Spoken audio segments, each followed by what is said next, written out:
What's up, Macheads and Maniacs? What's up, YouTube? Welcome to another episode of Kev Videos, True Stories. Welcome back.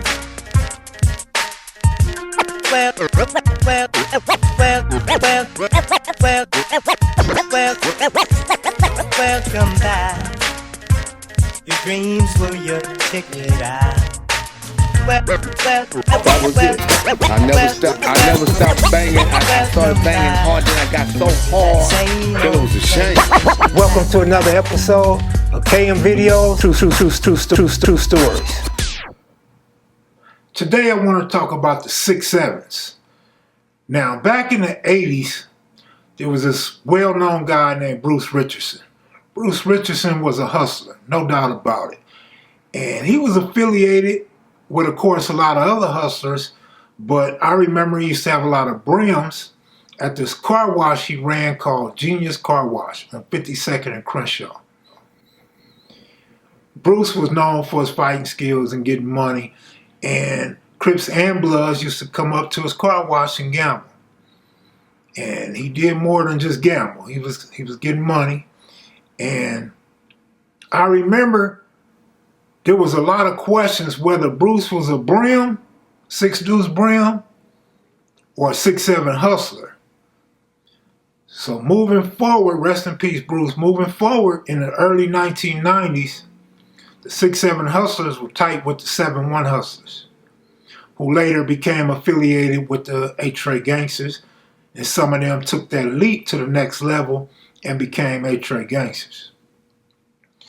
So, you know, a lot of times, a lot of 60s would go through there either hunting for 8-Tray gangsters or just going to make money. A lot of 60s used to get money in other neighborhoods, other communities.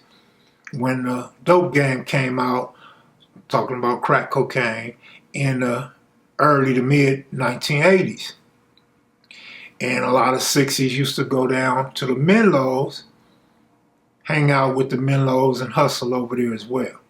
Menlos and 6'7s always had this like tight bond. Only thing really separated them was Vermont Avenue. 6'7s west of Vermont, Menlos east of Vermont. Of course, some Menlos may be west of Vermont as well.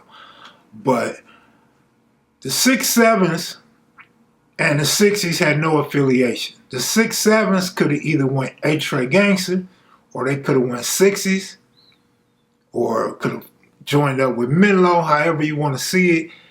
Those brothers made their own choices. They stood on their own. Always known for getting money, always known for being neutral as well as far as the neighborhood and the gangster wars went. So in 1995, I'm in LA County Jail fighting a case. Roscoe is my crime partner at the time. And our homeboy Baby PJ had just went to the penitentiary for like a attempted murder. So in November 95, me, Roscoe, and our other crimey, we going to court at CCB, downtown Los Angeles. And at this time, blacks and Mexicans were separated. So we went to this big old tank full of black dudes. And we in there in blue and whites. We in there in the gang blue and white. So people recognize us immediately from being in a high power module. They all got on the regular county blues, so we know they in general population. When we go into this court tank, Roscoe's set tripping. Roscoe's hitting fools up. And they put a Mexican in our tank accidentally or on purpose, because that's what the sheriff used to do back then. They used to keep the racial tension going by putting a black in with Mexicans and Mexicans in with blacks and vice versa, you know.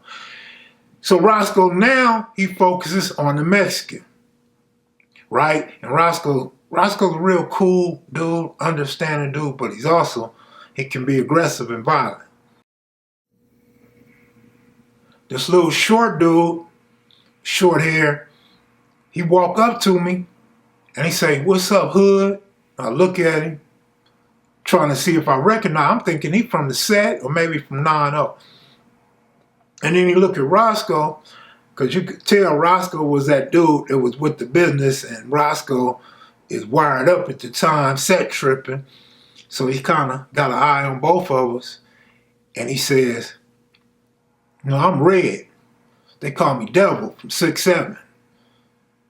So I'm like, all right. And Roscoe like, oh, all right. Like Roscoe must have really messed with them or knew a lot about them, because Roscoe kind of got a little excited. I was a little confused. So I say, 6'7" Hustler? He like, no, 6'7" Neighborhood. And he had a NAC or a 6'7" NAC between his index finger and his thumb. And that was the first time I heard of 6'7" Neighborhood Crip, November 1995. The homie baby PJ was in the penitentiary with an attempted murder, and he had came down to go to court. They had refiled a hot one on PJ, so we all went to court together. We was all in court at the same time. I think PJ might have went into the court when this dude from 6'7" had approached us. He might have been in the tank, I don't know, but at some point he was in the tank. And, we embraced cuz, and we had a little conversation about how, we was feeling that. We really liked the fact that they was claiming neighborhood now. And it was by no pressure of the 60s, the 40s, or the 90s. It's something that they decided on in their community, in their hood. And so they joined the Neighborhood Crip Alliance. And I remember we going back through the county jail, and we talking about it, and a lot of people hadn't heard of 6'7" Neighborhood. They thought we was making a mistake. We like, nah, cuz said he was from 6'7", and he had a hit up on him, and I'll never forget his name. He said he was Red and called himself Devil. And, he told us that they had just turned neighborhood. So a lot of people didn't know that at the time. Come to find out, this is something they was going through in their set, whether they want to be neighborhood or not. And I guess he might have been first generation. He definitely first generation 6'7" Neighborhood. But I don't know about how far he went back with the Hustlers. He seemed about my age, and he seemed like he was, he was confident in where he was from. But you could tell he was trying to promote that, because he was letting us know that they turned. So if they turned earlier than that, I don't know about it. I never met one at the time, never heard of it at the time. This was the first time that I heard of 6'7" Neighborhood. And years later, even in our hood, people was debating, nah, they ain't turned neighborhood, nah, they didn't. And then people start saying when. Like some people said 98. A lot of dudes said it wasn't to the 2000s. But no, I know for a fact, I ran across dude in 95. And the reason why I know is because, like I said, we would all went to court at the same time. And that's when baby PJ had got the new case filed on him, and we ended up in court together. So yeah, I just want to give y'all that, because there had been some discussion and people asking me when did 6'7" Neighborhood come into play. And that's my recollection. That's my experience. If they were earlier than that, I don't know about it. They definitely didn't come in no 98. 98 may be when their whole hood agreed upon that and wrote it in cement.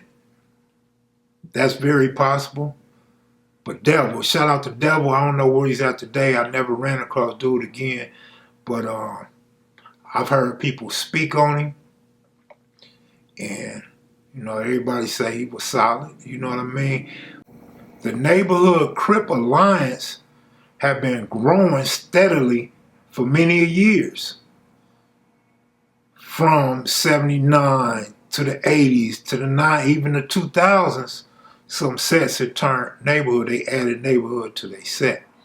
So shout out to all the neighborhoods, man. The Neighborhood Alliance is definitely one of the biggest in all of LA County. So from the east side to the west side, the neighborhood car has always been growing. And even like sets like the Raymonds, the UGs, butt longs and, sets like that may not claim neighborhood, but they always been in the car.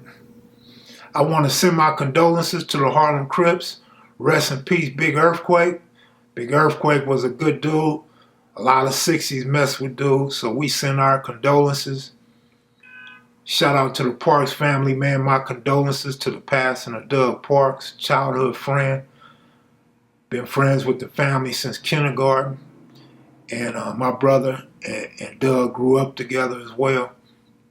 But I'm out of here, y'all, man. If y'all new to the channel, please subscribe. I tell all sorts of stories here, little history tidbits, a few jokes every now and then, and my commentary. I want to thank you all for watching. If you're new to the channel, please subscribe. If you're a regular, you know what to do. Hit that like button. And if you're not a hater, be sure to leave a comment, man. Let me know what you think about when 6-7 Neighborhood began. And let me know what other sets you want to know that I ran across for the first time from my recollection. I'm out of here, y'all. Salute.